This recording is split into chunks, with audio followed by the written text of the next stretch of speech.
The year is 1821. On a remote, wind-battered island in the South Atlantic, a man once feared by half the world lies dying.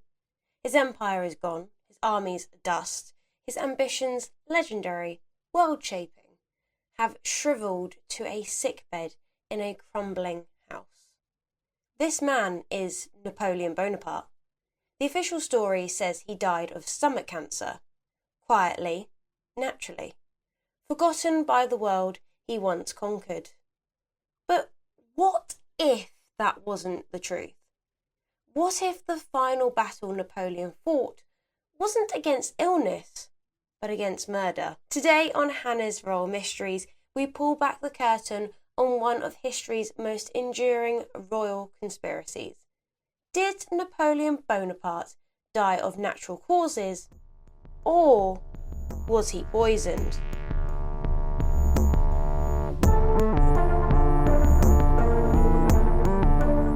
Welcome back to Hannah's Royal Mysteries, where we delve into the hidden, the scandalous, and the downright chilling corners of royal history. From vanishing princesses to murderous plots, there's one thing history teaches us again and again. Power comes with a target on your back. Today's episode isn't just about a fallen emperor.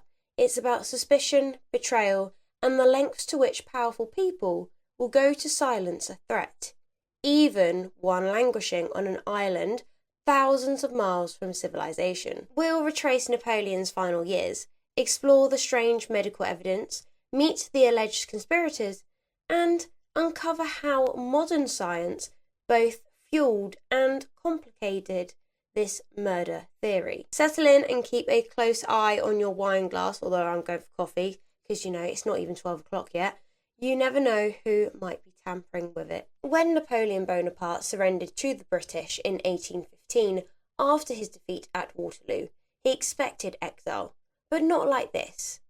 The British, determined to prevent any possibility of a second comeback, chose Saint Helena, an island so remote, so battered by the elements, it might as well have been the edge of the world. Located over 1,200 miles from the nearest mainland, Saint Helena was a natural prison. No escape was possible across its treacherous, shark-infested waters.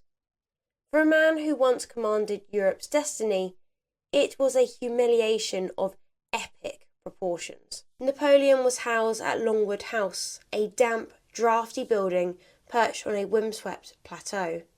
The conditions were miserable. The climate, cold, wet, and relentlessly foggy, was utterly different from the Mediterranean warmth of Napoleon's youth. Letters from his attendants describe mould crawling up the walls, rain leaking through the roof, and the emperor's steady physical decline. Even worse than the house was the company. Sir Hudson Lowe, the island's governor, was a rigid, suspicious man. He treated Napoleon more like a dangerous criminal than an exiled sovereign, subjecting him to constant surveillance, restricting his movements, and arguing over everything from the titles he could use to the groceries he was allowed. The relationship between Lowe and Napoleon became openly hostile, and some letters from Napoleon's camp imply that Lowe's mission was not just containment, but attrition. So Lowe enforced draconian rules that deepened Napoleon's despair, though no evidence proves intent to kill. At first, Napoleon maintained a strict routine. Morning walks, dictating his memoirs, long discussions with his companions. But as months turned into years, his health began to falter. He complained frequently of abdominal pain, persistent nausea, and crippling fatigue. His skin became pale and sallow.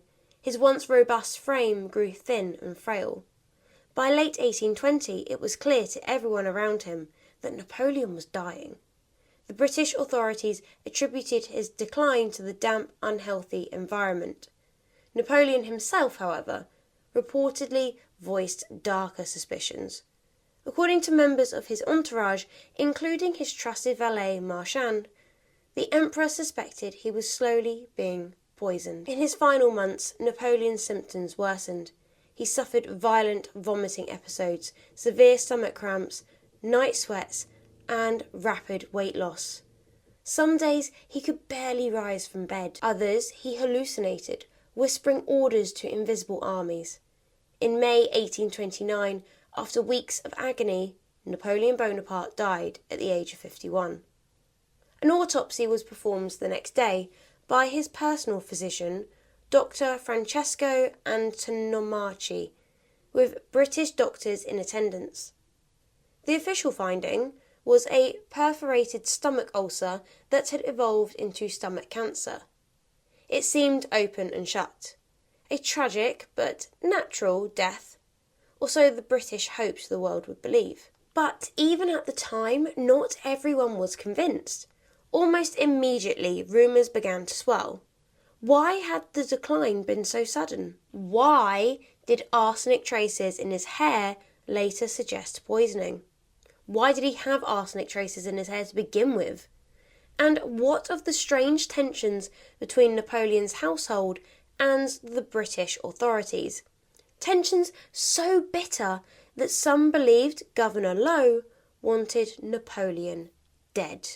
It's important to note that the 1821 autopsy described ulcer-like lesions, but modern analysis confirmed advanced gastric cancer. The initial ulcer diagnosis reflected limited 19th century pathology. Today, the lesions are recognised as cancerous. Napoleon's military diet heavy in salt-preserved foods likely contributed to his cancer risk, and his father also died of stomach cancer, suggesting a hereditary predisposition.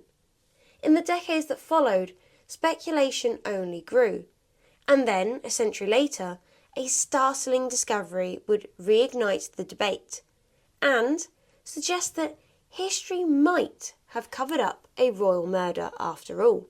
To provide a bit more context, Low's harshness stemmed from orders to prevent escape, not explicitly intent to kill, and while Napoleon's household accused Low of harassment, no evidence suggests a poisoning plot. Following Napoleon's death on the 5th of May 1821, an autopsy was performed under the watchful eyes of his personal doctor and several British medical officers stationed on Saint Helena. Their findings, at least on the surface, appeared straightforward. The autopsy reported that Napoleon's stomach showed clear signs of disease.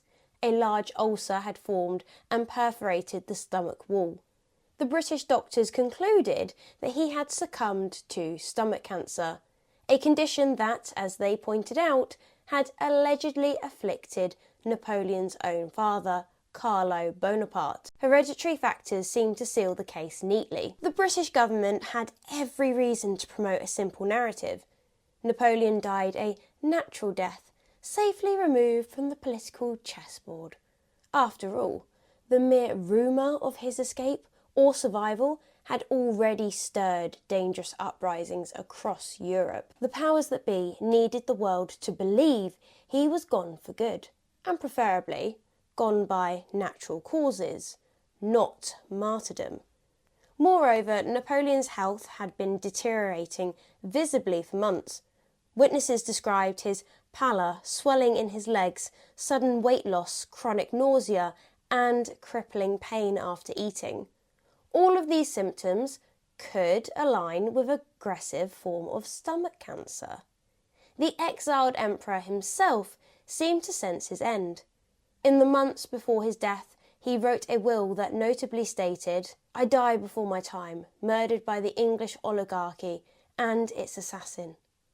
A bitter charge, perhaps, or a genuine clue. Even among those who accepted the cancer diagnosis, questions lingered. Why had his decline accelerated so rapidly in the final months?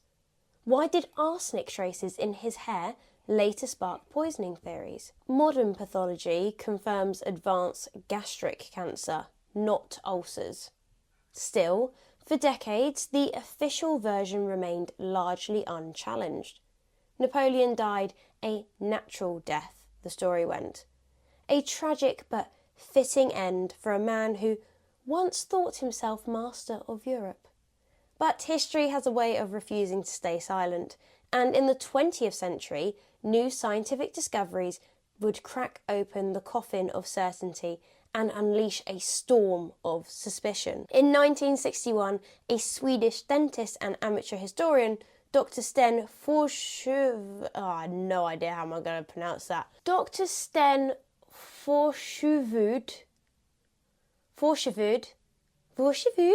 Yeah, it must be because he's Swedish. Dr. Sten Forshuv. Dr. Sten reignited a controversy that had lain dormant for over a century.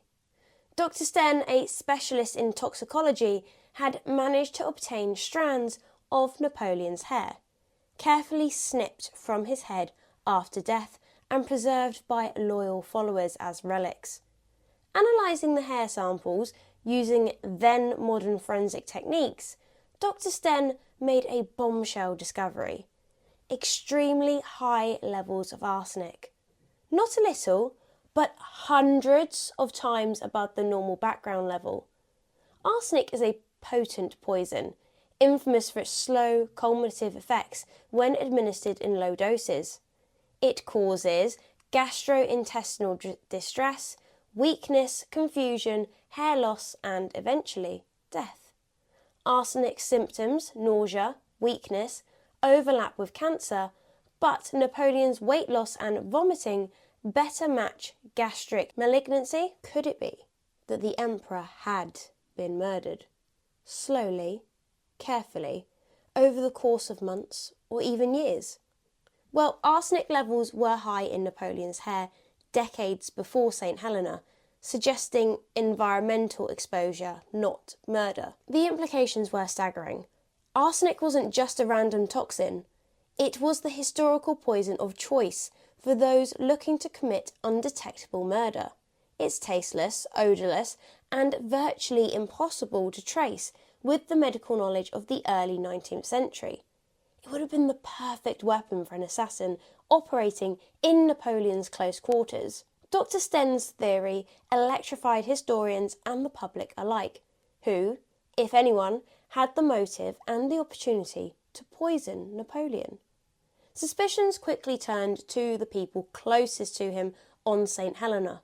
Sir Hudson Lowe, the British governor, who loathed Napoleon and had every political reason to ensure he never left the island alive. Members of Napoleon's own household, some of whom had shifting loyalties or grievances, or perhaps agents of the restored Bourbon monarchy in France, who feared Napoleon's very existence as a rallying cry for Bonapartist rebels. Adding fuel to the fire, Dr. Sten noted that Napoleon had complained bitterly about certain wines and foods, claiming they tasted strange or made him ill, an observation consistent with someone being dosed with arsenic. However, skeptics did push back on that. Some argued that arsenic was commonly used in 19th century in wallpaper pigments, especially the vibrant green shades favoured in fashionable homes like Longwood House. Could environmental exposure, not intentional poisoning, explain the elevated levels? Others pointed out that hair absorbs arsenic easily from external sources, such as dust or contaminated water. Napoleon's hair might reflect environmental conditions rather than evidence of murder. And so the debate raged: victim of slow poisoning or unfortunate casualty of his grim surroundings? What's undeniable is that Dr. Sten's findings breathed new life into the mystery of Napoleon's death. Suddenly, the image of the sickly, fading emperor transformed into that of a man quietly battling unseen enemies to the very end. As we've seen, the symptoms Napoleon suffered could point to either natural causes or something far more sinister. But if we seriously entertain the theory of poisoning, the next logical question is, who would want Napoleon dead, and why? To answer that question, we need to explore the volatile world of exile, ambition, and betrayal swirling around the fallen emperor in his final days. At the top of any suspect list are the British authorities. Even exiled to a tiny island in the South Atlantic, Napoleon remained a living threat. He had escaped from exile once before, triumphantly returning from Elba and plunging Europe back into war during the 100 Days. To the British, who had lost countless lives and fortunes fighting him, Napoleon wasn't just a defeated enemy, he was a nightmare that could reawaken at any time. Could the fear of another war, another escape, have driven the British to quietly ensure that this time he would never return? But there is another layer to consider, the factional infighting among Napoleon's own inner circle. Exile didn't erase ambition, it sharpened it. Rivalries festered in the cramped, suffocating world of Longwood House. Among the most suspicious figures is Charles Tristan. Hi everybody, it's Future Hannah. As you can see in the video, I am struggling to pronounce his title, and as always I am butchering it. So I have actually looked it up because my butchering was unforgivable even for me. So, his title, he was Charles Tristan Marquis de Montholon. And yes, I had to say it in a French accent because otherwise it doesn't count. A nobleman who had followed Napoleon into exile. Charles portrayed himself as a loyal friend, but his behaviour was strange. He insisted on personally preparing much of Napoleon's food and drink, and some witnesses claimed he displayed undue influence over the emperor in his weakened state. What motive would Charles have had? Financial gain, for one. It is believed that he was promised a generous reward by the British government if he ensured Napoleon caused no more trouble. Moreover, Charles stood to benefit personally from Napoleon's death. With the emperor gone, Charles could burnish his own reputation as a close confidant and protector, an association that would serve him well upon returning to Europe. Adding fuel to the fire are several oddities. Charles stayed by Napoleon's side even as others left or were dismissed. He repeatedly clashed with other members of the household, and after Napoleon's death he returned to France and lived comfortably, despite having no clear means of support. Could Charles have been slipping arsenic into Napoleon's wine, his medicines, even his wallpaper glue, all under the guise of loyal service? And yet even Charles may not have acted alone. Some speculate that elements within the British command quietly encouraged foul play, seeing it as a way to eliminate the emperor without the messiness of a formal execution. After all, a natural death in exile would provoke less outrage and fewer political complications than an overt assassination. It is important to note that theories suggest that Charles acted alone or as a Bourbon agent, but evidence remains circumstantial. But that's not to say that circumstantial evidence is not evidence. As intriguing as the poisoning theory is, modern historians and scientists have urged a more measured approach. Boo! We love a good poisoning. First, we have to understand that arsenic was everywhere in the 19th century.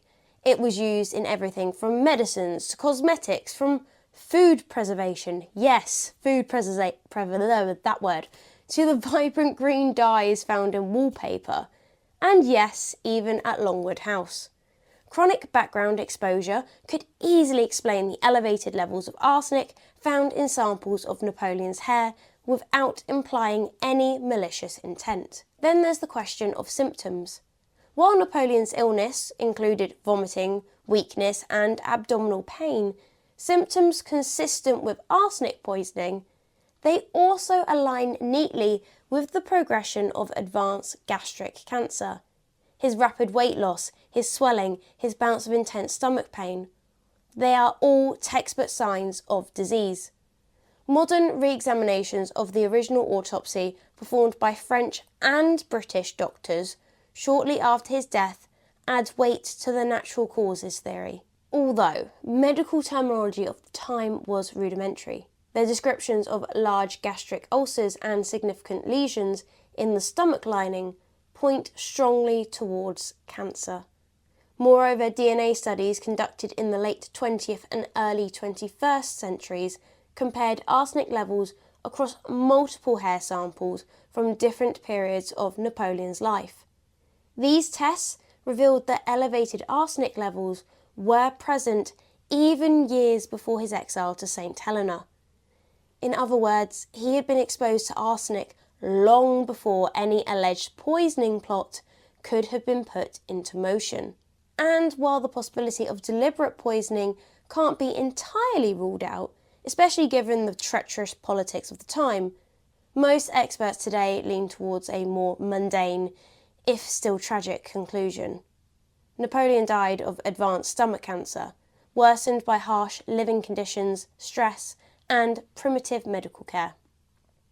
Still, the debate endures, partly because history loves its mysteries, and partly because when it comes to powerful figures like Napoleon, the simple truth often feels insufficient. And it's so much more boring than a poisoning plot. So what really happened on the windswept island of Saint Helena? Was Napoleon the victim of natural decline, ravaged by disease and isolation after a lifetime of conquest and glory? Or was he silenced by a slow, deliberate assassination carried out under the noses of the captors and companions? Both the narratives tell us something profound, not just about Napoleon himself, but about the way we process the fall of the great leaders. Conspiracy theories persist because they keep the legend alive. They tap into our deep distrust of official accounts, our suspicions that history often hides more than it reveals. And maybe they also reflect our reluctance to accept that even giants can die in such a painfully human way, broken, sick, and forgotten far from the worlds they once ruled. But what do you think?